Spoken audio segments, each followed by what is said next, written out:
Hi viewers, welcome to our channel. ప్రస్తుతం మనతో పాటు సీనియర్ జర్నలిస్ట్ దామ బాలా సార్ ఉన్నారు. వారితో మాట్లాడదాం. నమస్కారం సార్. నమస్తే. సార్, నిన్న పవన్ కళ్యాణ్ గారు అసెంబ్లీలో అధికారులపైన తీవ్రంగా విరుచుకుపడ్డారు సార్. అసలు అధికారులు ఏం చేశారు, ఎందుకు పవన్ కళ్యాణ్ గారు వాళ్ళపైన ఇంత తీవ్రంగా విమర్శించాల్సిన అవసరం ఏముందని చెప్పేసి క్వశ్చన్స్ రైజ్ అవుతున్నాయి సార్. మీరేం చెప్తారు సార్? నిన్న అసెంబ్లీలో ఒక రకంగా తీవ్రంగానే అధికారుల్ని అతను మందలించాడు, కోపంగా మాట్లాడాడు. ప్రధానంగా అతను చెప్పింది ఏంటంటే, మేము అడిగిన సమాచారం అంటే మంత్రులు ఎవరైనా సమాధానాలు, సభ్యులు అడిగినప్పుడు మంత్రులు సమాధానాలు ఇవ్వాలి. సమాధానాలు ఇవ్వాలంటే ఆయా శాఖ అధికారులు దాన్ని ప్రిపేర్ చేసి ఇవ్వాలి. వీళ్ళకి ఆ విషయాల మీద వీళ్ళకేం నాలెడ్జ్ ఉండదు.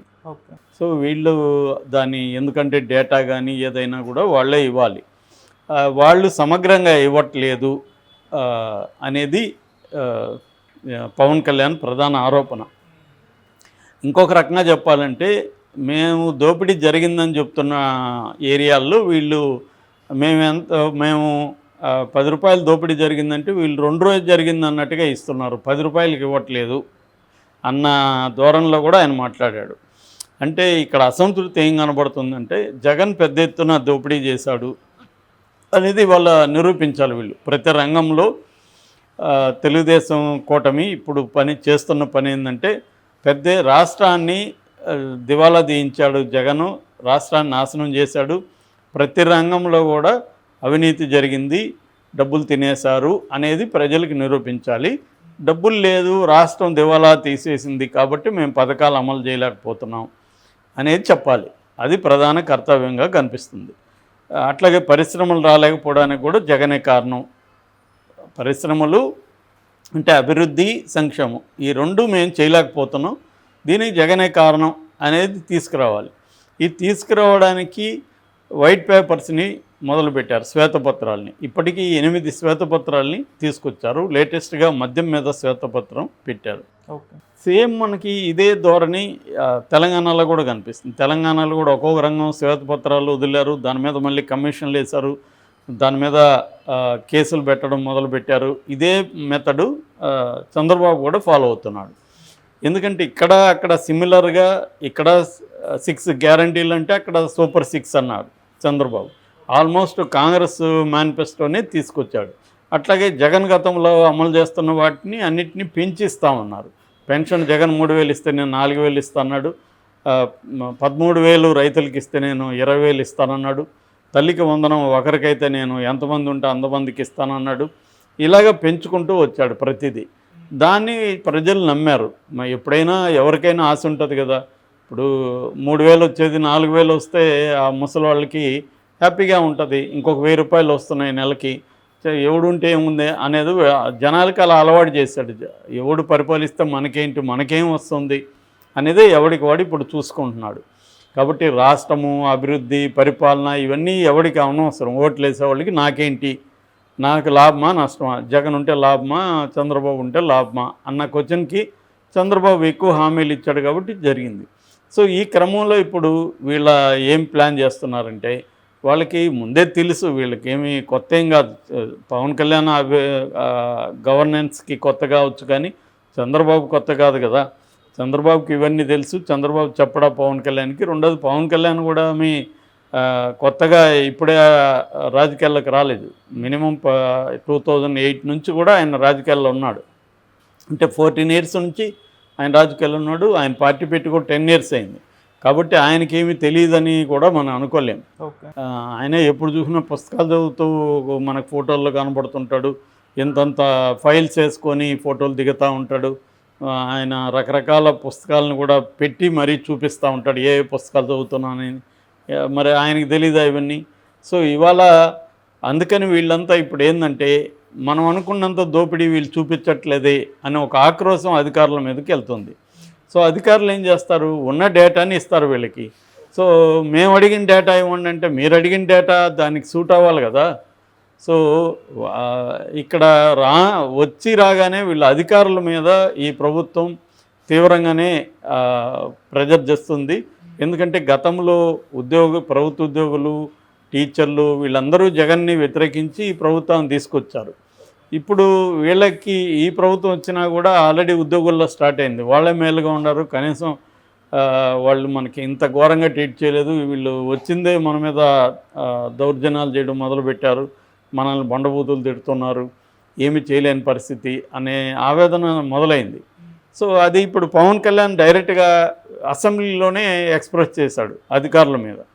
సో నిజంగా మంత్రులు కోరిన సమాచారం వాళ్ళు ఇవ్వట్లేదా, లేకపోతే వీళ్ళు కోరిన సమాచారం అంటే వీళ్ళకి విష్ఫుల్ థింకింగ్కి అనుగుణంగా తాము జగన్ ప్రభుత్వాన్ని ఎలా చూపించాలనుకున్నారో దానికి సపోర్ట్ చేసే డేటా ఇవ్వట్లేదా అనేది మనకి కరెక్ట్గా తెలియదు. కానీ అతని ఆవేదన అయితే అందులో ఇది కనపడుతూ ఉంది. ఎందుకంటే నిన్న విష్ణుకుమార్ రాజు కూడా మద్యం కుంభకోణానికి సంబంధించి మొత్తం 18,000 కోట్లు అవినీతి జరిగిందంటే ఇంత తక్కువ అవినీతి, ఇంత తక్కువ అయితే జగన్ హ్యాపీగా ఉంటాడు కదా, ఇది రాంగ్ నివేదిక అని ఆయనే అంటున్నాడు. వీళ్ళ ప్రభుత్వమే శ్వేతపత్రం పెట్టింది. మళ్ళీ వాళ్ళకి అనుగుణంగా నువ్వేదో ఊహించుకున్నావు 1,00,000 కోట్లు తిన్నాడు జగన్ అంటావు. 1,00,000 కోట్లకి నువ్వు డేటా ఉండాలి కదా. అక్కడ ఎన్ని అమ్మకాలు జరిగాయి, 99,000 కోట్ల అమ్మకాలు జరిగితే 1,00,000 కోట్లు ఎలా తింటారు? కాబట్టి పొలిటికల్గా ఆరోపణలు చేయడం వేరు. రేపు అందుకనే ఇట్లాంటి కేసులు ఏవి కూడా కోర్టులు ఎందుకు నిలవు అంటే దీనికంతా సబ్స్టాన్షియల్ డేటా ఉండాలి. సో అది ఎవరి మీదైనా నిలవదు. ఎందుకంటే ప్రూఫ్స్ చూపించడం కష్టం. ప్రూఫ్స్కి దొరకకుండా వాళ్ళు డబ్బులు తినేవాళ్ళు. ఎందుకంటే వాళ్ళకి తెలుసు కదా, రేపు పొద్దున మన మీద కేసులు పెడతాను జగన్కి తెలీదా, మద్యం కేసులు, మద్యం కుంభకోణము, ఇసుక కుంభకోణం, ఇవన్నీ జగన్ కూడా చంద్రబాబు మీద పెట్టాడు. జగన్ ఓడిపోతే చంద్రబాబు పెడతాడని జగన్కి తెలుసు కదా. వీళ్ళందరూ ఏంటంటే అవినీతి అనేది చాలా జాగ్రత్తగా పకడ్బందీకి చేస్తారు. అందుకని మనకి అవినీతి కేసులు ఏవి కూడా లాజికల్ ఎండ్కి వెళ్ళి శిక్షలు పడవు. Process is punishment. అంటే వీళ్ళని జైళ్ళలో పెట్టడం, బెయిల్కి తిరిగేట్టుగా చేయడం, కోర్టుల్ని చుట్టూ తిరగడం, ఈ పనులు చేయిస్తారు తప్ప లాజికల్ ఎండ్కి తీసుకెళ్ళి శిక్షలు వేయించడం అనేది ఎవరూ చేయరు. ఎందుకంటే ఇవేమి జరగవు.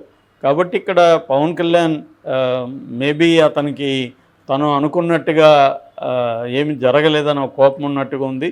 అదేదంటారు, అత్త మీద కోపం దుత్త మీద చూపించినట్టు అతని కోపం అధికారుల మీద చూపిస్తున్నట్టు కనబడుతుంది. అధికారులు ఏం చేస్తారు, ఉన్న డేటాని ఇస్తారు. మరి అధికారులు దీనికి ఏం సమాధానం చెప్తారనేది కూడా చూడాలి మనం. పవన్ కళ్యాణ్ కోరుకున్నట్టుగా ఆయన ఇస్తారా అనేది. రెండవది, ఆయన జగన్కి నేను ఇక్కడ ఉంటే చుక్కలు చూపించుండేవాడిని అదేదో మాట్లాడాడు, పారిపోయి వెళ్ళిపోయాడని. సో అసెంబ్లీని అవాయిడ్ చేయడానికే జగన్ ఢిల్లీలో సమావేశం పెట్టాడు అనేది వీళ్ళ వాదన. అది అంత కన్విన్సింగ్గా లేదు. ఎందుకంటే ఒకవేళ అదే అసెంబ్లీని ఎగ్గొట్టాలనుకుంటే జగన్ ఈ వరదలు అని ఇప్పుడు షర్మిల ఏం చేస్తుందో అలాగే ఈయన కూడా పోయి నీళ్ళల్లో దిగి రైతుల పక్షాన పోరాడుతున్నాను, అసెంబ్లీ కంటే ఇది ఇంపార్టెంట్ అని చెప్పి అక్కడికి వెళ్ళిపోయేవాడు. కానీ ఢిల్లీలో పెట్టాడంటే అది కూడా కూటమి నాయకులందరినీ కలుపుకొని పెట్టినాడంటే ఖచ్చితంగా మోడీకి యాంటీగా పెట్టినట్టు. ఎందుకంటే మోడీ బాధితులందరూ జగన్ చుట్టూ చేరారు నేను అక్కడ. సో మోడీకి కోపం వచ్చే పని జగన్ ఎందుకు చేస్తాడు, అసెంబ్లీని ఎగ్గొట్టి? కాబట్టి క్లియర్గా ఏంటంటే తన స్ట్రాటజీ మార్చుకున్నాడు జగన్. తను మోడీతో ఉంటే మోడీ నన్ను కాపాడుతాడా లేదా క్లారిటీ లేదు. సో మోడీని ప్రెజర్ చేయాలంటే ఇండియా కూటమి పార్టీలని కలుపుకొని మనం ఢిల్లీలో ఒక షో పుటప్ చేయాలి అనే ఒక ప్లాన్తో జగన్ వెళ్ళాడు. అది వీళ్ళు దాన్ని ఇలాగా చెప్తున్నారు, అసెంబ్లీకి భయపడి వెళ్ళిపోయాడు, అసెంబ్లీలో ఉంటే చుక్కలు చూపించుండేవాళ్ళం. ఏముంటుంది చుక్కలు చూపించడం? మీరేదో చెప్తారు అదంతా అబద్ధాలని వీళ్ళు వేరే చెప్తారు, వీళ్ళని అట్లాగా మాట్లాడినారు, మీరు తరిమేస్తారు. వాళ్ళు బయటకు వచ్చి మేము జనంలో చేస్తున్నాం. గతంలో అంతే కదా జరిగింది. గతంలో 23 మంది ఉన్నప్పుడు జగన్ ఏం వాళ్ళకి చుక్కలు చూపించాడు. సో ఇవన్నీ ఏంటంటే పవన్ కళ్యాణ్ వాళ్ళు లేదు కాబట్టి మేము చుక్కలు చూపించుండే వాళ్ళం ఉంటే ఎస్కేప్ అయ్యాడని మాట్లాడాడు. అట్లాగే పంచాయతీ నిధుల మళ్లింపు జరిగింది పెద్ద ఎత్తున అన్నారు. మరి అది ఖచ్చితంగా నిధులు దుర్వినియోగం అవన్నీ గత ప్రభుత్వం జరుగుంటే అది ప్రజలకు చెప్పాలి, నో డౌట్. అది జగన్ ప్రభుత్వంలో ఏ నిధులు ఎట్లా జరిగాయి చెప్పాలి. అట్ ద సేమ్ టైం వీళ్ళ హామీల్ని నెరవేర్చే వైపు కూడా దాదాపు 45 రోజులు అయిపోయింది ఇప్పుడు. సో ఇంకా నువ్వు జగన్ని తిట్టుకుంటూ కాలక్షేపం చేస్తే కుదరదు. పవన్ కళ్యాణ్ ఇప్పటివరకు ఏంటంటే ఈ పథకాల అమలు వీటి మీద అసలు మాట్లాడలే. సూపర్ 6 గురించి మాట్లాడాలి కదా పవన్ కళ్యాణ్, ఎందుకు మనం ఇంకా మొదలు పెట్టలేదు అనేది మాట్లాడాలి కదా. అవేం మాట్లాడలేదు. అవేం మాట్లాడకుండా అధికారుల సమాచారం ఇవ్వలేదనే విషయాన్ని మాత్రమే అసెంబ్లీలో హైలైట్ చేశారు. అతను ప్రతిదానికి నేను గ్యారంటీ అని చంద్రబాబు తరఫున గ్యారంటీ ఇచ్చాడు. మరి ఇవేవి ఇంతవరకు స్టార్ట్ కాల. నిన్న తల్లికి వందనం కూడా నెక్స్ట్ ఇయర్ అన్నాడు లోకేష్. మరి దాని మీద ఎందుకు పవన్ కళ్యాణ్ స్పందించట్లేదు? అలాగే ప్రతీకార దాడులు జరుగుతున్నాయి రాష్ట్రంలో, దాని మీద ఎందుకు స్పందించట్లేదు? అట్లాగే చిన్నపిల్లల మీద అత్యాచారాలు మనం చూసాం. అక్కడ నంద్యాలలో అతి ఘోరంగా అమ్మాయిని చంపేసి ఇప్పటివరకు డెడ్ బాడీ కనిపించలేదు. దాంట్లో ఎవరు నిందితులు అనేది ఇప్పటివరకు తేలలేదు.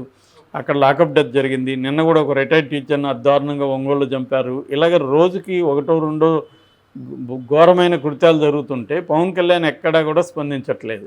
అసలు అవి జరుగుతున్నట్టు, తాను అసలు ఆంధ్రప్రదేశ్లో ఉన్నట్టు కూడా తనకి ఎరుకున్నట్టు కూడా మనకేం అనిపించట్లేదు. అదేదంటారు, ఉరుమురిమి మంగళం మీద పడిందని ఒక సామెత ఉంది.